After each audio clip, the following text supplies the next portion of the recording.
और बोले शंकर जी भी कहें कि हम सबसे बड़े, तो वो भी कैलाश पर हैं। कैलाश भी कहे कि सबसे बड़े हम हैं, तो कैलाश भी। एक बार रावण ने उठाया था ना कैलाश को।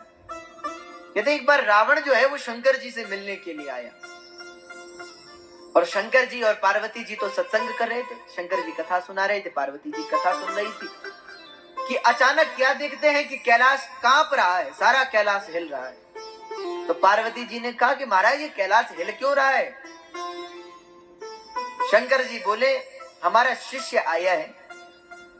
बोले शिष्य आया है, इससे कैलाश का क्या मतलब? शंकर जी बोले जहां रावण जैसे शिष्य पहुंच जाते वहां ऐसे सब तहलका मच जाता है। अच्छा, रावण जैसे लोग कभी कथा में भी आ जाए तो कथा में भी हाहाकार मचा के रख देते, इतना हल्ला करते हैं कई लोग तो कथा में। तो रावण, शंकर जी ने कहा रावण आया है। अच्छा, किसी ने रावण से पूछा कि भैया तो ये कैलाश को क्यों उठा रहा है? रावण ने कहा मैं शंकर जी को प्रणाम कर रहा हूं। तो एक वही महात्मा खड़े थे, उन्होंने कहा कि ये कैसा प्रणाम है? भाई सब लोग प्रणाम तो ऐसे होता है कि शिष्य जो है वो गुरु के चरणों में प्रणाम करता है और तब गुरुदेव उसे उठाते हैं, और शिष्य कहता है महाराज मैं तो पतित था पर आपने मुझे उठाया है, बड़ा सौभाग्य है मेरा। ये प्रणाम करने का तरीका है। रावण ने कहा कि अगर हम भी सबके जैसा प्रणाम करेंगे तो सब में और हम में अंतर क्या रहेगा? तो बोले ये कैसा प्रणाम है? बोले हम शंकर जी को कैलाश सहित उठाकर सिर पे रख देंगे, हम ऐसे प्रणाम करते हैं। कोई ऐसे लोग हैं। अच्छा, रावण बड़ा अहंकारी है। किसी ने शंकर जी से कहा, बोले आप तो रावण के गुरु हैं। रावण के गुरु है ना शिव जी। किसी ने कहा कि आप गुरु हैं फिर भी रावण को समझाते क्यों नहीं कि राम से वैर मत करो, भगवान है तुम्हें मार देंगे।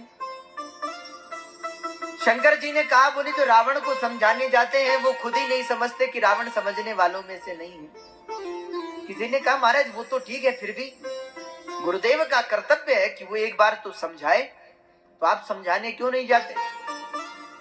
रामचरितमानस में रावण को सबने समझाया, शिवजी ने नहीं समझाया। मंदोदरी ने समझाया है, विभीषण ने समझाया है, हनुमान जी ने समझाया है, अंगद ने समझाया है, सबने समझाया। यहां तक कि कुंभकर्ण ने भी समझाया है। किसी ने कहा तो शंकर जी आपने क्यों नहीं समझाया? शंकर जी बोले एक बार हम रावण को समझाने के लिए लंका गए थे, तो क्या हुआ? बोले जब हम समझाने के लिए गए तो रावण ने कहा कि आप क्यों आए? शंकर जी बोले तुम्हें समझाने के लिए। तो रावण हंसने लगा। तो शंकर जी ने पूछा कि भैया हंस क्यों रहा है? रावण बोले आपके कितने सिर हैं? अच्छा, शंकर जी के कितने सिर हैं? 5 सिर हैं। शिव पुराण कहता है पंचवक्त्रम त्रिनेत्रम, शंकर जी के 5 सिर हैं। तो रावण ने कहा आपके कितने सिर हैं? शंकर जी बोले 5। रावण ने कहा तो हमारे कितने हैं? शंकर जी ने कहा 10। तो रावण ने कहा जब हम आपसे दुगने पहले ही हैं तो आप हमें क्या समझाओगे? भाई आपको कुछ समझना है तो हमारे पास आ जाओ, आप हमें क्या समझाओगे? इसलिए शंकर जी कहते हैं कि अश्रद्धया हुता दत्तम, अश्रद्धावान को विद्या का दान नहीं करना चाहिए, नहीं तो स्वयं खुद ही हास्य का पात्र बन जाता है। और भगवान गीता में कहते हैं श्रद्धावान लभते ज्ञानम, जिस व्यक्ति में श्रद्धा है उसे ही ज्ञान देना चाहिए।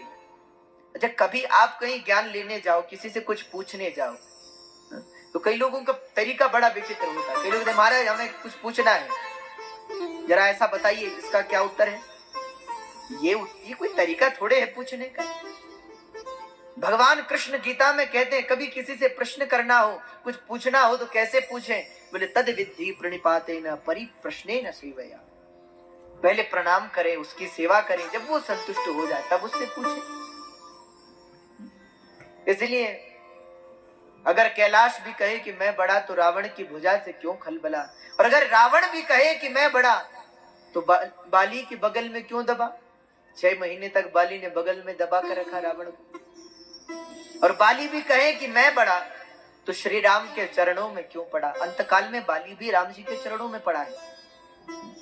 और भगवान राम भी कहे कि मैं बड़ा तो भक्तों के हृदय में क्यों बसे? इसलिए सूरदास जी ने कहा है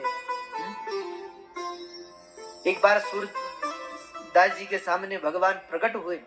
सूरदास जी चल रहे थे, आंखों से दिखाई तो देता नहीं था, तो सामने को कुआं आया। अब दिखाई देता नहीं था, कुएं में गिरने वाले थे कि भगवान प्रकट हो गए। अब भगवान प्रकट हो गए तो भगवान ने हाथ पकड़कर खींचा, बोले महाराज इधर कहाँ जाते हो, इधर कुआं है, गिर जाओगे। तो सूरदास जी ने कहा कि आप कौन है? तो भगवान बोले मैं छोटा सा बालक उधर खेल रहा था, मैंने आपको देखा। तो जैसे सूरदास जी ने कहा कि अच्छा। तो बालक बोला महाराज मैं आपको घर तक छोड़कर आता हूं। तो सूरदास जी ने कहा छोड़ दो। तो हाथ पकड़ लिया उस बालक का और भगवान का हाथ पकड़ के सूरदास जी चलने लगे। कुछ दूर चले तो सूरदास जी को आभास हुआ कि हो ना हो ये भगवान ही है। तो कहते हैं सूरदास जी ने भगवान का हाथ जोर से पकड़ लिया, कस के पकड़ लिया और भगवान से बोले मैं पहचान गया आप ही भगवान है। भगवान ने